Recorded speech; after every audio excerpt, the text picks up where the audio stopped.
시작되어집니다. 대림절은 예수님께서 이 땅에 오시기 4주 전부터 예수님의 오심을 기다리면서 그 손꼽아 기다리는 그런 기간, 그런 시간들을 말합니다. 교회 달력으로는 한 달의 시작이 지금부터, 한 해의 시작이 지금부터 시작되어집니다. 예수님을 기다리는 이 4주 동안, 이 대림절 기간에 마태복음 1장의 말씀을 가지고 복음이 내게로 오다라고 하는 제목으로 4주 동안 함께 말씀을 나누려고 합니다. 이 복음이신 예수 그리스도의 복음을 전하는 가운데 예수 그리스도를 아직까지 인격적으로 영접하지 못하고 만나지 못한 분에게는 만나게 되어지는 역사가 있기를 주님의 이름으로 간절히 축원드리고, 이미 만났고 예수 그리스도로 살아가지만 신앙이 연약해져 있는 성도들에게는 다시 한번 복음의 능력이, 또 예수님과의 그 깊은 교제가 회복되어지는 시간이 되기를 주님의 이름으로 간절히 축원드립니다. 옆 사람들과 한번 인사하겠습니다. 은혜 받읍시다.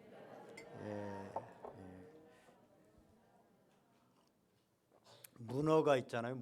바다의 문어가 멸치가 옆에 가는 걸 보면서, 멸치 이만큼 하잖아요. 멸치한테 야, 너도 고기냐? 그렇게 비웃고 말을 합니다. 그랬더니 멸치가 뭐라고 대답한 줄 아세요? 야, 그래도 나는 뼈대 있는 집안이야. 그렇게 문어한테 얘기했다고 합니다. 여기 우리 모두는 다 족보가 있습니다. 요즘은 사람보다 강아지 족보가 훨씬 더 귀하게 생각하고 중요하게 생각하는 그런 시대가, 이상한 시대가 되었지만, 예전부터 뼈대 있는 집안은요, 굉장히 집안의 족보를 중요하게 생각합니다. 저는 밀양박씨 박씨 밀성대군의 40대 손이라고 알고 있습니다. 족보라고 하는 거, 족보가 있다는 것은 어느 날 갑자기 내가 이 땅에 태어난 것이 아니라 역사 속에서 혈통을 따라서 내가 지금 여기에 와 있다라고 하는 사실입니다. 예수님도 마찬가지입니다. 예수님도 족보를 통해서 역사 속에서 복음이신 예수님, 이 땅에 오셨고 그 복음이신 예수님을 우리가 만나게 됩니다. 특별히 신약 성경, 신약의 성경은 이 족보로부터 시작되어집니다. 오늘 신약 첫 장 첫 절에 보니까 아브라함과 다윗의 자손 예수 그리스도의 계보라라고 말하고 있습니다. 이 계보다라고 하는 말은 비블로스 게네세오스라고 하는 이런 단어를 쓰는데요, 가계의 책, 혈통의 책이다라는 말입니다. 그러니까 이 신약 성경, 특별히 마태복음은 가계의 책, 혈통의 책이다, 가계의 책, 혈통의 책이다라는 것을 간단하게 줄이면 뭐냐? 족보다라는 거예요. 족보책 있잖아요. 족보다라고 그렇게 말하고 있는 것입니다. 마태복음은 혈통의 책이라는 말로 시작을 해서 1절부터 17절까지 쭉 이제 사람의 이름을, 낯선 이름을 계속 나열하고 있습니다. 성경 전체로 봐서도 굉장히 지루한 부분이기도 합니다. 이제 예수님을 믿고 예수님을 영접하고 성경을 좀 읽어야 되겠다라고 하는 사람이 신약 성경을 딱 펼치면 처음부터 이름 모를 이름이 끊임없이 계속해서 나오면서 낳고 누가 누구를 낳고 계속 낳고가 나옵니다. 그러면 지루해져서 무슨 성경이 산부인과 복음도 아니고 계속해서 뭐 낳고냐라고 하다가 책을 덮어버리는 경우가 흔히 있습니다. 하지만 이를 통해서 우리는 역사 속에서 구원을 베푸시는 하나님의 손길을 접하게 되어진다고 하는 사실입니다. 그래서 기독교의 자랑 중에 하나가요, 역사의식입니다. 기독교는 어느 날 뚝 그냥 능력받아서 그냥 나타난 그게 아니라 수많은 역사 속에서 하나님이 역사하셨고 그 역사를 통해서 이 땅 가운데 예수 그리스도를 보내주시고 예수 그리스도의 그 복음이 전파되었다고 하는 사실입니다. 그래서 기독교의 자랑 중에 하나가 역사의식이고 역사성입니다. 오늘 성경에 족보, 사람의 이름, 족보가 기록된 곳은 여러 군데가 있습니다. 여러 군데에 족보가 기록되어 있는데요, 특별히 계보, 즉 족보라고 그렇게 기록된, 구체적으로 언급된 곳은 마태복음 1장과 창세기 5장뿐입니다. 창세기 5장 1절의 말씀을 보면요, 이렇게 말씀하고 있습니다. 이것은 아담의 계보를 적은 책이니라. 아담의 계보를 적은 책이다. 오늘 마태복음 1장도 예수 그리스도의 계보다. 그래서 족보다라고 구체적으로 밝히고 있는 게 창세기 5장과 마태복음 1장의 말씀입니다. 이것이 굉장히 흥미로운데요, 이 족보를 보면 흥미로운 사실들을 몇 가지 발견하게 되어집니다. 첫 번째는 뭐냐면 창세기 5장은 아담의 족보에 대해서 말씀하고 있고 마태복음 1장은 예수 그리스도의 족보에 대해서 말씀하고 있습니다. 왜 이것이 흥미로우냐? 아담의 계보가 흥미로운 것은 아담은 최초의 사람, 최초의 인간이기 때문입니다. 아담은 처음 사람으로 인류의 시조가 됩니다. 하나님은 아담을 창조하시고 그를 인류의 조상으로 시조로 삼으셨습니다. 그런데 흥미로운 것은요, 아담을 창조하신 방법입니다. 여러분, 아담이 어떻게 지어졌습니까? 어떻게 이 땅에 오게 되어졌습니까? 창세기 2장 7절을 보면 아담의 창조에 대해서 이렇게 말씀하고 있습니다. 여호와 하나님이 땅의 흙으로 사람을 지으시고 생기를 그 코에 불어 넣으시니 사람이 생명이 되니라. 하나님께서 아담을 직접 흙으로 만드셔서 그 코에 후 하고 생기를 불어 넣으셨다는 거예요. 이 생기는 성령을 말합니다. 하나님께서 직접 사람을 만드시고 그 코에 생기를 불어 넣은 게 아담입니다. 그 이후에 어떤 사람도 하나님께서 직접 사람을 만드시고 그 코에 생기를 불어넣은 사람은 아무도 없습니다. 다 아버지와 어머니를 통해서 이 땅에 태어나게 됩니다. 직접 생기, 성령을 불어넣은 것은 아담뿐입니다. 그런데 예수 그리스도의 탄생은 모든 사람들과 달랐습니다. 아담 이후에 어떤 사람도 하나님이 직접 나서서 태어나게 하신 것이 아니라 그 조상을 통해서, 부모를 통해서 태어나게 하셨는데 예수 그리스도만은 달랐다고 하는 사실입니다. 이 세상에 하나님이 다시 직접 나서서 태어나게 하신 유일한 분이 누구냐? 그분이 바로 예수 그리스도십니다. 하나님께서 예수 그리스도께서 탄생하심에 어떻게 개입하셨습니까? 처녀인 마리아에게 와서 내가 임신을 하게 될 것이다, 아기를 갖게 될 것이다 라는 엄청난 선언을 하시고 실제로 이제 성령을 보내주셔서 성령으로 예수 그리스도를 잉태하게 하셨고 출산하게 하셨다는 것입니다. 그렇다면 아담과 예수 그리스도의 탄생의 공통점은 뭡니까? 둘 다 하나님이 직접 개입하셔서 성령으로 태어나게 하셨다는 것입니다. 다른 사람들은 다 하나님이 직접 개입하지 않았지만 아담과 예수 그리스도만은 하나님께서 직접 개입하셔서 성령으로 탄생하게 하셨다는 것입니다. 결국 창세기 5장과 마태복음 1장의 족보는 하나님이 손수 개입하셔서 탄생하게 하신 특이한 두 인물의 족보다라고 볼 수 있습니다. 또 하나 이 족보가 흥미로운 것은요, 그 족보가 강조하고 있는 것입니다. 창세기 5장 족보를 보면 동일한 패턴으로 계속해서 기록되어 있습니다. 창세기 5장 3절에서 5절 대표적으로 한 구절을, 한 본문을 읽어보면 아담은 130세에 자기의 모양 곧 자기의 형상과 같은 아들을 낳아 이름을 셋이라 하였고 아담은 셋을 낳은 후 800년을 지내며 자녀들을 낳았으며 그는 930세를 살고 죽었더라. 아멘. 창세기 5장의 족보의 패턴은 어떻게 되냐면 누가 몇 세에 누구를 낳고 몇 년을 지내다가 죽었더라. 이 패턴으로 계속 족보를 기록하고 있습니다. 이제 마태복음 1장을 보면 또 다릅니다. 그 패턴이 2절 3절을 한번 제가 대표적인 구절로 읽어보겠습니다. 아브라함이 이삭을 낳고 이삭은 야곱을 낳고 야곱은 유다와 그의 형제를 낳고 유다는 다말에게서 베레스와 세라를 낳고 베레스는 헤스론을 낳고 헤스론은 람을 낳고. 뭐가 다릅니까? 창세기 5장과 마태복음 1장에 다 같이 나오는 말은 낳았다, 낳다라는 말입니다. 이것은 새로운 생명이 태어났다라는 것이죠. 하나님의 형상을 닮은 인간이 새롭게 여기에도 태어나고 여기에도 태어났다는 것을 뜻합니다. 인간은 하나님의 형상대로 지음받았기 때문에 오직 이 땅의 모든 동식물 중에서 인간만이 존엄성을 가지고 있습니다. 그래서 아마 학교 다닐 때 인간의 존엄성에서 사회시간에 배웠을 건데, 인간만이 존엄성을 가지고 있습니다.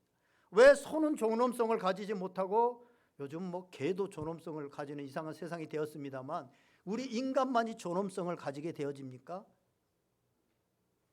인간은 하나님의 형상을 닮은 유일한 존재이기 때문에 인간이 존엄성을 갖습니다. 또 우리가 하나님의 형상대로 지음을 받았기 때문에 우리에게는 말할 수 없는 잠재력이 있습니다. 하나님께서 아무것도 없는 무에서 이 땅을 창조하셨듯이 하나님의 형상을 가진 우리도 그러한 무한한 잠재력을 가지고 있기 때문에 끊임없이 개혁하고 발전시키는 그런 능력을 가지고 있다고 하는 사실입니다. 그래서 한 사람이 태어나는 것은 굉장히 경사스러운 일입니다. 모든 사람이 기뻐할 만한 일입니다. 그래서 사람들은 자신이 태어난 날, 자신이 태어난 그 생일을 죽을 때까지 기념하면서 기뻐하면서 삽니다. 이처럼 두 본문에 두 족보에 사람의 나는 것에 대해서 이 좋은 기뻐할 만한 일에 대해서 기록하고 있습니다. 그런데 창세기 5장에 나오는 사람들은 낳고 몇 년을 살다가 지내다가 몇 세에 죽었더라라고 그 말씀이 계속해서 반복됩니다. 사람은 건강해도 돈이 많아도 권력이 많아도 결국은 다 죽는다는 것입니다. 조금 더 오래 사느냐, 뭐 조금 적게 사느냐, 이것이 있을 뿐이지 누구나 다 죽는다는 것입니다. 아담도 죽었고 그의 아들들도 다 죽었습니다. 그런데 마태복음 1장에 나오는 족보에는 창세기 5장에 나오는 족보와 다르게 죽었다, 죽음이라는 표현이 한 번도 나오지 않습니다. 그렇다면 예수 그리스도의 족보에 나오는 사람들은 아무도 죽지 않았다는 얘기입니까? 예수 그리스도의 족보에 나오는 오늘 이 사람들, 이삭, 아브라함, 이 사람들은 죽지 않았습니까? 그렇지 않습니다. 물론 예수 그리스도의 족보에 나오는 사람들도 다른 사람들처럼 다 죽었습니다. 그런데 예수님의 족보에 나오는 마태복음 1장에 나오는 이 예수님의 족보에 나오는 사람들에게는 죽음이라는 말을 한마디도 쓰지 않습니다. 그 이유는 뭡니까? 인간적으로 볼 때는 예수님의 족보에 나오는 사람들도 다 죽었습니다. 그러나 하나님께서 보시기에 하나님께서는 그들은 죽지 않았다라는 것을 기억하게 하기 위해서, 죽지 않았다는 것을 말씀하기 위해서 죽음이라는 것을 한마디도 말씀하시지 않고 쓰지 않고 있다고 하는 사실입니다. 여러분 반드시 기억하시기 바랍니다. 이 세상에 태어난 모든 인간은 죽습니다. 그러나 죽음으로 생명이 끝나지 않는다고 하는 사실입니다. 성경을 보면 죽음 후에 부활의 삶이 있습니다. 그 부활의 삶은 두 가지로 나누어집니다. 하나는 심판의 부활로, 하나는 생명의 부활로 나누어지게 된다는 것입니다. 다시 말해서 어떤 사람은 부활한 후에 심판을 받게 되어지고 어떤 사람은 심판을 받지 않고 생명으로 들어가게 되어진다고, 영생을 누리게 된다는 것입니다. 그렇다면 무엇을 근거로 해서 어떤 사람은 심판의 부활로 어떤 사람은 생명의 부활로 나뉘어지는 거냐라는 것입니다. 그것은 인간이 어느 족보에 속하느냐, 어느 족보에 내 이름이 기록되어 있느냐에 따라서 달라진다고 하는 사실입니다. 이미 살펴본 것처럼 아담의 족보에 속한 사람들은 육체적으로 죽었을 뿐만 아니라 그 후에 심판을 받아 지옥으로 던져집니다. 성경은 이것을 둘째 사망이다 라고 그렇게 말씀하고 있습니다. 둘째 죽음이다 라고 말합니다. 그래서 아담의 족보에 속한 사람들은 죽었다, 결국은 죽었다 라고 그렇게 말하고 있습니다. 그러나 예수님의 족보에 속한 사람들은 죽은 후에 영원한 영생의 삶으로 들어가게 되어집니다. 그래서 예수 그리스도의 족보에 속한 사람들은 죽었다라는 표현이 하나도 없습니다. 실제로 죽지 않았기 때문입니다. 그렇다면 누가 도대체 예수 그리스도의 후손으로 태어나서 그 족보에 이름이 기록되기를 원하지 않는 사람들이 있겠습니까? 누가 아담의 족보에 기록되고 싶겠습니까? 아마 아담의 족보에 기록되고 싶은 사람은 아무도 없을 것입니다. 그러나 문제는 아무도 자신의 가문과 족보를 선택할 수 없다는 것입니다. 마치 이것은 우리가 이 땅에 태어날 때 우리의 아버지와 가정을 선택할 수 없는 것과 똑같습니다. 우리가 태어나 보니까 어떤 가정에 우리 아버지는 이런 분이고 이런 가정에 내가 태어나게 된 것입니다. 우리가 선택하지 않았습니다. 그러면 누가 그 족보를 결정합니까? 이것을 알아보기 위해서는 우리가 다시 창세기로 돌아가 봐야 됩니다. 하나님은 첫 인간 아담과 하와를 창조하시고 아담을 창조하시고 아내로 하와를 주셨죠. 그리고 하나님은 그들이 에덴 동산에서 행복하게 살 수 있도록 모든 조건들을 다 갖추어 놓았습니다. 그래서 그냥 행복하게 살기만 하면 됩니다. 그리고 그 행복이 영원토록 그 행복을 지속적으로 누릴 수 있는 비결도 주셨습니다. 그것은 올바른 관계를 맺고 살아가는 겁니다. 첫째는 하나님과 올바른 관계를 맺고 살아가고, 옆으로는 아내된 하와와 올바른 관계를 맺고 살아가면 거기에서 영원한 행복을 누리고 살아갈 수 있게 되어졌습니다. 위로는 하나님과 관계를 유지하고 옆으로는 부부 관계를 유지해야 됐던 것입니다. 만일 아담과 하와가 부부 관계가 옳게 유지되지 못하면 행복은 깨어질 수밖에 없었습니다. 하나님과도 마찬가지입니다. 그런데 아담과 하와가 하나님께서 먹으면 정령 죽으리라 라고 말씀하신 그 과일, 선악을 알게 하는 나무의 과일을 하나님을 무시하고 먹음으로 인해서 하나님과의 관계가 깨어지고 맙니다. 하나님의 말씀을 어기고 선악과를 따 먹고 나서 나타나는 현상이 무엇이었습니까? 아담과 하와에게서 성령이 떠나버렸습니다. 성령이 떠나버렸습니다. 이제 그들은 영적으로 죽은 자들이 되었습니다. 아담과 하와는 영적으로 죽었습니다. 이제 그 후에 태어나는 아담과 하와를 통해서 육신적으로 태어나는 모든 인간은 다 성령이 없이 태어나게 되어집니다. 성령 박야가로 태어납니다. 그래서 성령이 없는 상태로 살아갑니다. 육적으로는 태어났지만 영적으로는 죽은 자로 태어납니다. 우리도 마찬가지도 우리도 육적으로 아담과 하와를 통해서 태어났습니다. 그래서 우리도 이 세상에 태어날 때 영적으로 죽은 상태로 태어났습니다. 영적으로 죽은 상태로 태어난 모습이 어떻습니까? 로마서 1장에 나오는 것처럼 위로는 하나님을 인정하지 않습니다. 하나님을 없다고 합니다. 굳이 보여줘도 인정하려고 하지 않습니다. 옆으로는 오직 내 자신만을 위해서 삽니다. 한마디로 나 중심의 인생을 삽니다.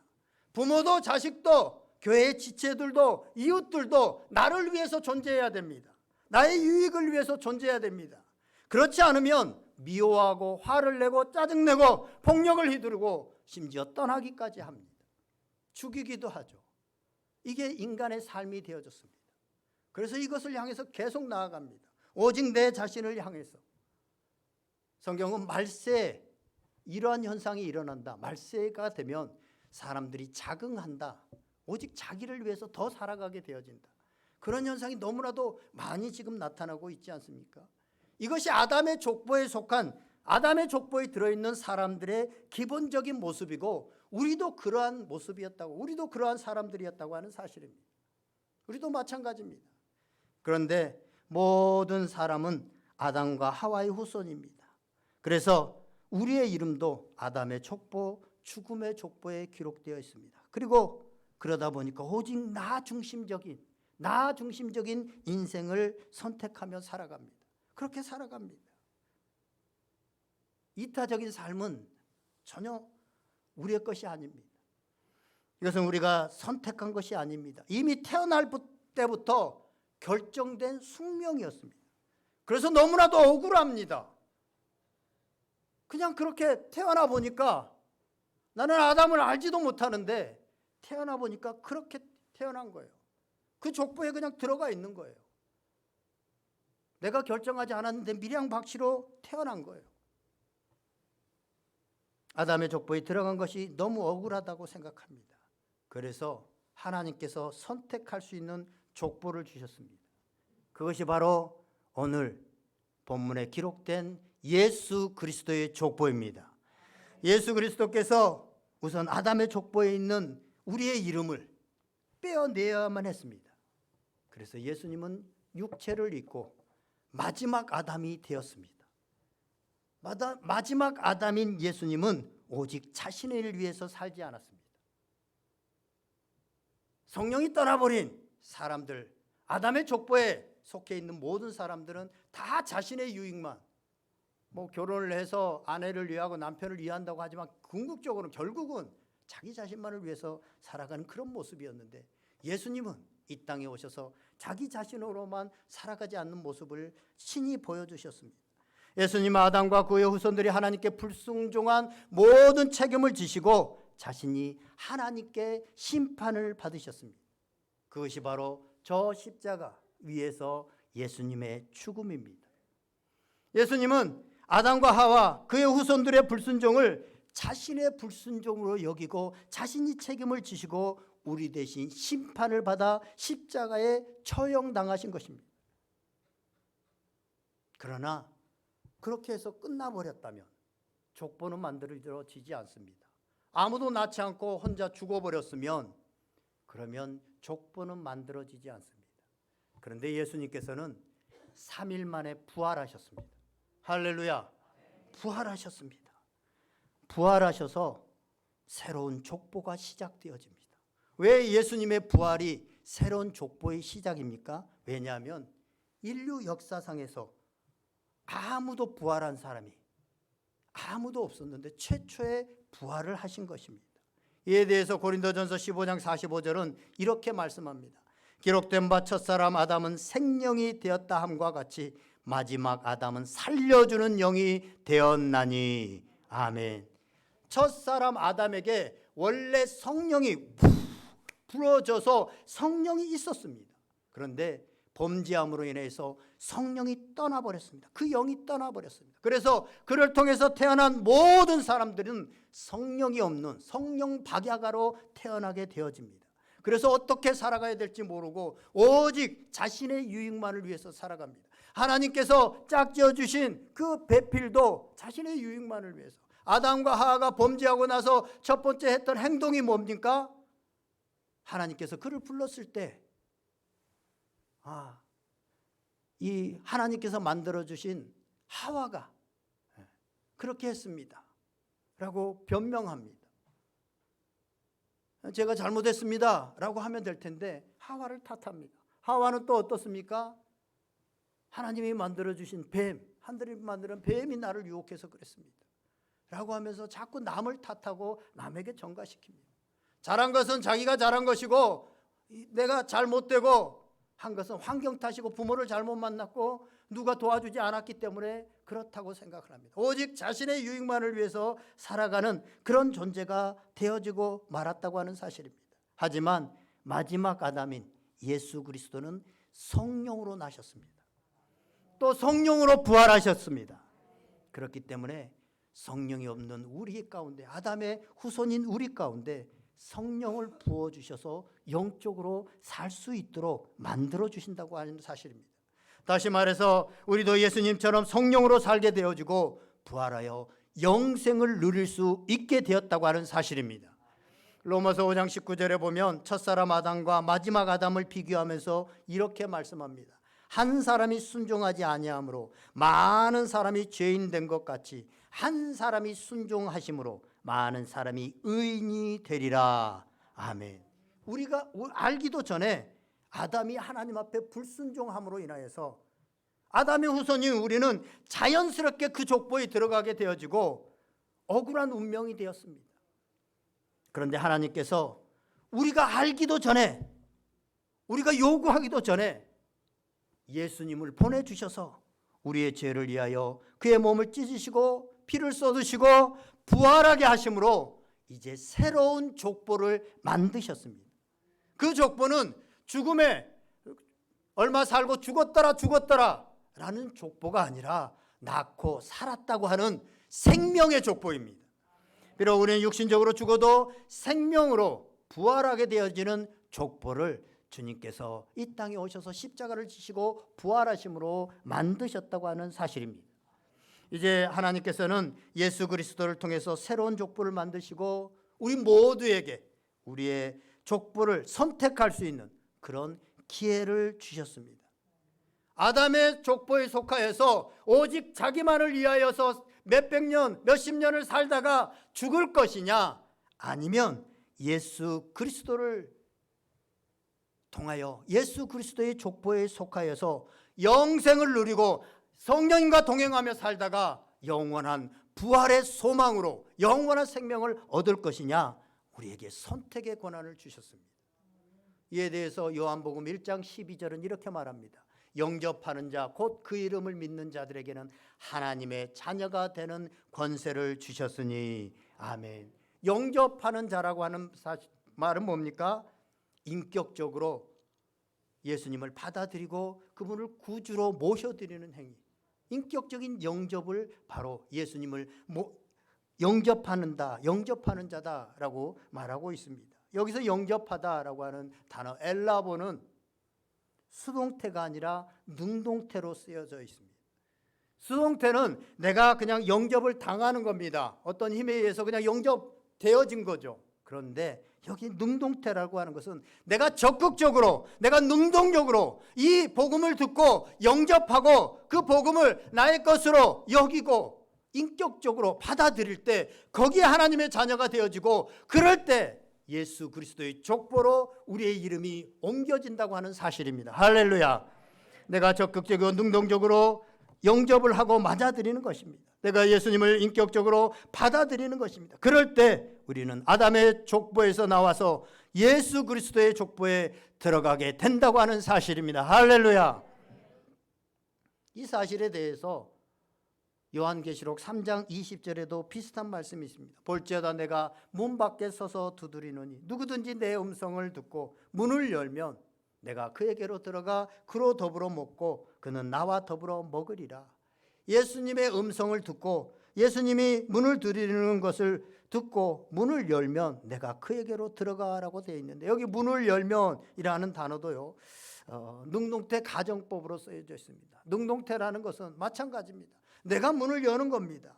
이 말은 우리가 마음의 문을 열면 들어가서 예수님이 동고동락하고 먹지만, 우리가 마음의 문을 열지 않으면 아무리 복음을 들어도, 아무리 예수님의 말씀을 들어도 예수님과 동행할 생각이 없고 예수님을 내 마음에 영접할 생각이 없고 그분과 함께 살아갈 의향이 없으면 내 안에 들어오지 않는다고 하는 말씀입니다. 그래서 우리가 마음의 문을 여는 것이 필요합니다. 사랑하시는 여러분, 예수님은 이 땅에 오셔서 십자가에 죽으시고 부활하심으로 새로운 족보, 생명의 족보를 만드시고 우리로 그 족보에 초청하고 계십니다. 할렐루야. 선택은 우리가 할 수 있습니다. 마태복음 1장의 족보를 자세히 살펴보면요, 어디서 어디까지 14대, 어디서 어디까지 14대, 어디서 어디까지 14대, 이렇게 3번에 거쳐서 기록되어 있습니다. 그러면 14대가 3번이면 몇 명이에요? 전체가? 예? 계산이 잘 안 되죠. 42명이죠. 42명. 그런데 본문을 꼼꼼하게 다시 한번 잘 읽어보세요. 41명이 나옵니다. 41명이 나옵니다. 성경이 오류를 범하고 있는 것일까요? 성경이 숫자를 못 세서 14대, 14대, 14대 해놓고 41명만 적어놓고 있을까요? 그렇지 않습니다. 마지막 14대는 13명밖에 나오지 않습니다. 거기에 내 이름이 들어가야, 내 이름이 들어가야 나에게 예수 그리스도의 족보는 완성되는 겁니다. 내 이름이 들어가야 그 예수님의 족보가 나의 것이 되어지고 내가 예수님의 족보에 들어간 사람이 되어지는 것입니다. 선택은 여러분이 하실 수 있습니다. 사랑하는 여러분, 어떤 족보를 여러분은 선택하시겠습니까? 하나님께서 우리에게 생명을 주신, 그 생명을 주시기 위하고 영원한 생명을 주시기 위해서 이 땅에 예수 그리스도를 보내주셨는데, 그 족보를 선택하시고 그 족보에 다 이름이 올라가 있는 그 족보로 사시는 복된 성도들 다 될 수 있기를 주님의 이름으로 간절히 축원드립니다. 우리 다 같이 한번 기도하겠습니다. 오늘 말씀 생각하면서 정말 죽을 수밖에 없는 영원한 죽음에 이르는 우리를 구원하시기 위해서 예수 그리스도를 보내주시고 그 족보에 우리의 이름을 올릴 수 있도록 선택의 기회를 주신 하나님께 감사하면서 우리가 정말 그 족보에 내 이름이 기록되어 있기를 원합니다.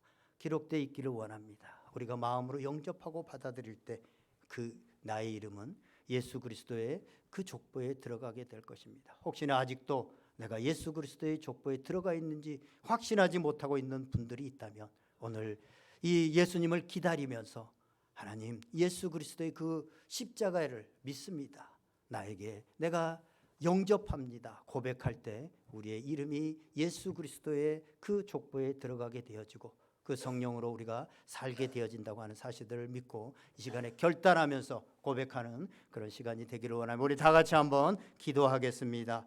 살아계신 하나님 아버지 감사합니다. 오늘 거룩한 날에 아버지 하나님의 말씀을 통하여서 우리로 하나님 아버지 이 땅 가운데 영원한 생명의 족보가 있음을 알게 하시고 예수 그리스도가 이 땅에 오신 이후 아버지 하나님 부활하신 것을 믿게 하시고 알게 하시니 감사합니다. 아버지 하나님 이제 예수 그리스도를 다시 한번 나의 주 나의 하나님으로 고백합니다. 하나님 아버지 우리가 예수 그리스도의 그 생명의 족보에 이름이 기록되어 있게 하여 주시고 그 생명의 족보에 아버지 하나님 우리가 동참하고 우리의 아버지 하나님 마태복음의 그 족보가 하나님 나의 족보 나를 살리는 아버지 하나님 내 족보가 되어지는 은혜가 있게 하여 주시옵소서. 주님과 동행하며 하나님 아버지 나로 살지 않게 하여 주시옵시고 성령의 인도하심을 따라 아버지 하나님 살아가는 복된 성도들 되게 하시고 주님을 따라가는 그 삶 속에서 참된 기쁨과 소망과 아버지 하나님 사랑을 느끼며 살아갈 수 있는 하나님의 사람들이 다 될 수 있도록 인도하여 주시옵소서.